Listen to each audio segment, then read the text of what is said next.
네, 안녕하세요. 다니엘의 사담 다니엘입니다.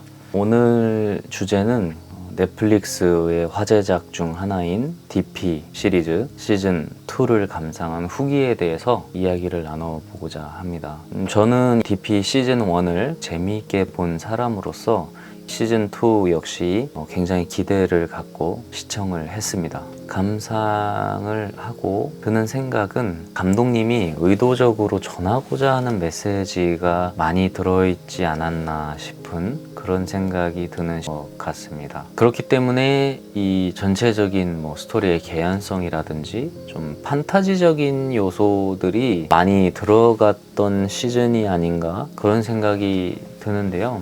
그 중에서 좀 그런 판타지적인 느낌을 많이 받았던 부분이 어디냐라고 꼽는다면 이 한우엘 병장이 시즌 1에 그 조석봉 일병의 트라우마로 인해서 실어증까지 걸린 그런 상태로 입원해 있는 상태인데 국군 수도병원에 나중에 이 김루리 일병 사건의 현장을 막 라이브 캠으로 이렇게 촬영을 하면서 말을 하는 부분이라든지 또는 안준호 일병이 DP조로 이 탈영병을 잡으러 다니다가 오히려 이제 본인이 탈영병이 신세가 돼서 전국에 있는 DP조가 안준호 일병을 잡기 위해서 미션을 받고 막 열차에서 벌이는 일당백 격투신이라든지 여러 장면들이 있지만 이러한 장면들이 나온 이유는 제 생각에는 이 안준호 일병을 하나의 히어로로 만들기 위한 감독님의 의도가 아니었나, 그래서 나온 연출이 아니었나 그런 생각이 드는 것 같습니다. 어쨌든 이 DP는 탈영병을 잡는 헌병이죠. 시즌 1에서부터 안준호 일병이 DP가 되고 DP로 활동을 하면서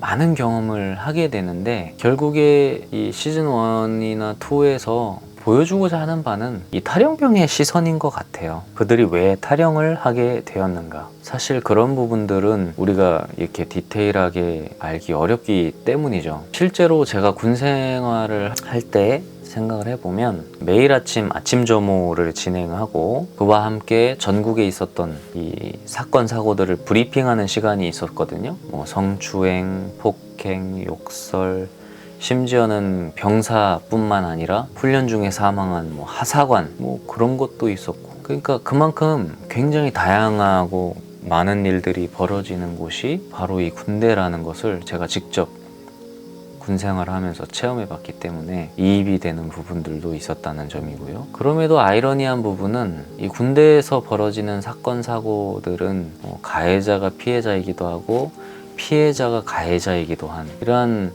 좀 애매모호한 상황들이 굉장히 많다는 점을 뽑을 수 있겠는데요. 예를 들어서 이 시즌2에 나오는 안준호 일병의 하극상 같은 것처럼 사람들이 어떠한 대상을 자극시켜서 그 사람이 결국엔 감정을 폭발하게 만들어 놓고 그 분노를 못 이겨서 뭔가 제스처를 취했을 때 오히려 그 사람을 더 이상한 사람 취급을 한다는 등의 그런 형태가 있겠죠. 우리가 환경이 괴물을 만들어내는 거고 그 괴물로 인해서 피해보는 피해자가 오히려 탈영을 한다든지 좀 되게 복잡한 그러한 상황들이 많이 벌어진다는 거죠. 근데 결론은 어쨌든 그 사람들은 탈영병이고 하극상을 했고 이러한 형태들을 통해서 우리가 바라봤을 땐 그냥 사회 부적응자 내지는 그냥 범죄자 취급을 해버리는 그런 시선이 굉장히 많다는 거죠. 실제로 그 시즌2의 장면에서 나오는 것처럼 그 육군본부의 간부들이 회의를 하면서 김루리 일병을 프레임을 씌우잖아요.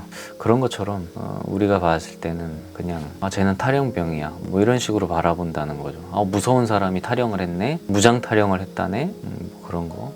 저는 당시 제 군 생활을 회상을 해보면 굉장히 분노가 많은 사람이었던 것 같아요. 주변 사람들이 나를 다 안 좋게 보는 것 같고 나를 의도적으로 좀 괴롭히는 것 같고 이렇게 세상이 굉장히 불공평하게 느껴졌던 그런 느낌이 있었던 것 같아요. 특히 중대장이 좀 그랬던 것 같고, 그래서 제가 그동안 느껴왔던 분노들을 이 공책 하나를 채울 정도로 다 적었던 그런 기억이 나는데 참 많은 상황들이 있었겠지만 지금 생각해보면 제가 참 어리석었구나 싶습니다. 저도 그렇지만 같이 훈련받는 동기들, 선임들, 후임들 다 어리잖아요. 기껏 해봤자 20대 초중반이고 심지어는 20대가 아닌 10대도 왔었어요. 빠른 년생들이라든지. 게다가 그런 병사들뿐만 아니라 하사관들도 나이가 많아봤자 뭐 얼마나 많겠습니까? 게다가 뭐 물론 여자 간부들도 있지만 주로 남자들이 모여 있는 곳이고, 그 어린 나이에 남자들이 모여서 얼마나 소통이 미숙하겠어요. 그리고 미숙한 걸 넘어서 뭐 표현 방법이나 이런 것들이 굉장히 거칠기도 하겠죠. 그리고 또 제가 근무할 때 특징이 저희 부대에 경상도 사람들이 굉장히 많았어요. 그래서 그 지역적인 특징들, 뭐 말투라든지 억양 이런 거에 상처를 굉장히 많이 받았던 기억이 나는데, 지금 와서 생각을 해보면 제가 전역하고 나서 일을 하러 온 것도 결국에 경상권이거든요. 포항, 경주, 지금도 이쪽에서 일을 하지만 처음 왔을 때도 좀 되게 힘들었었어요. 그런 말투나 억양 때문에. 어쨌든 결론은 전역하는 날 그 노트를 폐기했습니다. 많은 생각이 들었기 때문인데, 제가 그때 국방헬프콜에 전화를 했어요. 그리고 상황을 설명했더니 그 상담원분이 했던 얘기가 정확하게는 기억이 안 나지만 대충 기억을 더듬어 보면, 제가 신분을 밝히지 않은 상태에서 전화를 했었고 대략적인 상황에 대해서 전달을 하고 신고 의사도 밝혔더니, 그분이 하시는 말씀이 뭐 상황은 알겠는데 다시 한번 생각해 보는 게 어떻겠냐, 이제 곧 사회로 나가는데 그래도 아무 문제 없이 전역하지 않냐, 웬만하면 참는 게 좋지 않겠냐, 꼭 신고를 해야겠다면 접수는 해드리겠는데 그렇게 해서 본인의 군 생활을 이렇게 찝찝하게 마무리 해야겠냐, 별로 좋지 않을 것 같다, 뭐 이렇게 얘기했던 것 같은데, 제가 그 얘기를 듣고 알겠다 이러고 끊었던 기억이 나요. 그리고 참 많은 생각이 들었던 것 같아요. 지금 와서 생각해보면 저로서는 뭐 감사하죠. 감사한데 만약에 다른 상황에 처했던 분이 저런 답변을 들었다면 얼마나 착잡했을까, 그런 생각도 드는 것 같아요.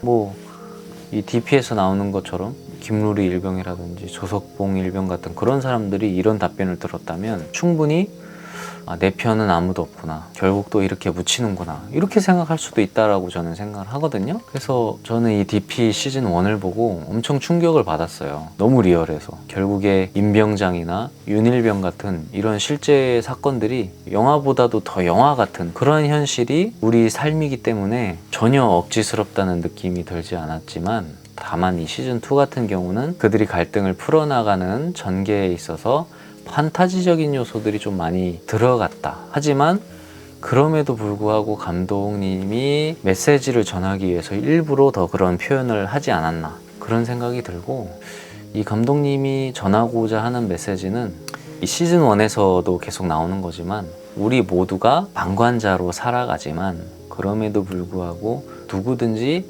영웅이 될 수 있다라는 그런 메시지를 전하고 싶었던 게 아닌가 싶습니다. 이 군대만큼 소문이 빠른 곳이 또 없어요. 등 돌리면 소문이 부대에 쫙 퍼져 있는 곳이 군대이기 때문에 그만큼이나 폐쇄적이고 두려운 곳이죠. 내 말 한마디로 인해서 내가 관심병사가 돼서 낙인이 찍히기도 하고, 또는 내 말로 인해서 또 다른 사람이 그렇게 낙인이 찍히기도 하는, 전역하는 그날까지. 그래서 군 생활이 힘들어질까봐 말을 못하기도 하는, 저는 실제로 겪었거든요. 제가 중대장에게 부조리를 신고하자마자 바로 그날 저녁에 당사자가 저를 따로 불렀어요. 그러면서 내가 너를 그렇게 힘들게 했냐 막 이러면서 막 어이가 없다 막 이러면서 눈썹을 찌푸리던 그 생활관이 아직도 기억이 나는데, 뭐 단둘이 이야기하겠다고 그 선임이 다 나가라 막 이렇게 자리를 만들었는데, 그게 결국에 그렇게 해서 단 둘이 있는 자리가 아니잖아요. 모든 사람들이 이미 뭐야 무슨 일이야 막 이렇게 소문 벌써 다 퍼지고, 그 생활관의 작은 유리창으로 내부를 다 들여다보고 있는데, 군대라는 곳이 바로 그런 곳이에요. 그래서 이 멘탈이 약한 것도 있겠지만 신체적인 부분도 있거든요. 실제로 제가 군생활 하면서 봤던 거는 그 불치병이 있음에도 불구하고 입대를 해서 결국엔 악화가 돼가지고 의가사를 한 사람, 군대에서 뭐 디스크가 심해진 사람, 그래서 수술을 받은 사람, 그 외에도 정말 많은 사람들이 있지만, 이 DP에서 나오는 것처럼 김루리 일병은 자기가 탈영을 해서 그런 상황이 처해 있음에도 불구하고 천식이 너무 심하기 때문에 약국에 들리는 그런 장면들이 나오기도 하고, 또 성소수자, 장성민 상병, 정말 그런 뭐 다양한 사람들이 실제로도 많이 있거든요. 제가 이 얘기를 하니까 또 문득 드는 생각이, 그 논산훈련소에 있을 때 8월에 정말 땡볕에서 훈련을 받는데, 저는 제가 늘 몸이 약한 사람이다라고 생각을 했는데, 그럼에도 저는 버티는데, 같은 동기 중에 한 명은 그 더위를 못 이겨서 눈이 뒤집히고 막 거품을 막 물면서 쓰러져 있던 그 동기가 생각이 나요. 막 간부부터 해서 조교들도 막 당황해서 어쩔 줄을 모르던 그 장면이 생각이 나는데, 어쨌든 이 DP로 인해서 군대에 비상이 걸렸다는 이야기를 들었던 것 같아요. 대대적으로 부조리를 바로잡고 좋은 병영을 이끌어가겠다, 뭐 개선을 하겠다. 근데 늘상 있었던 일이에요, 그런 일들은. 그리고 그럼에도 불구하고 이 말들이 과연 얼마나 오래 갈까, 뭐 그런 생각. 21년도에 시행된 병역 판정 검사 결과에 따르면 현역병 판정률이 83%였다고 합니다. 이 정도면 뭐 거의 10명 중에 8, 9은 현역으로 입대를 한다는 말인데, 뭐 수치상으로만 봤을 때는 우리나라 청년들이 매우 건강한 것처럼 보여지는데 현실도 과연 그런지는 잘 모르겠습니다. 이번 영상은 제가 주로 군 생활에서 힘들었던 부분에 대해서 이야기를 했는데, 아마 저로 인해서 또 힘들었던 분들도 많이 있을 거라고 생각이 들어요. 그래서 이 영상을 통해서 저로 인해서 힘들었던 분이 있으시다면 사과의 말씀을 드리겠습니다. 오늘도 긴 영상 봐주셔서 감사하고, 또 다음에 흥미로운 주제를 가지고 찾아뵙도록 하겠습니다. 감사합니다.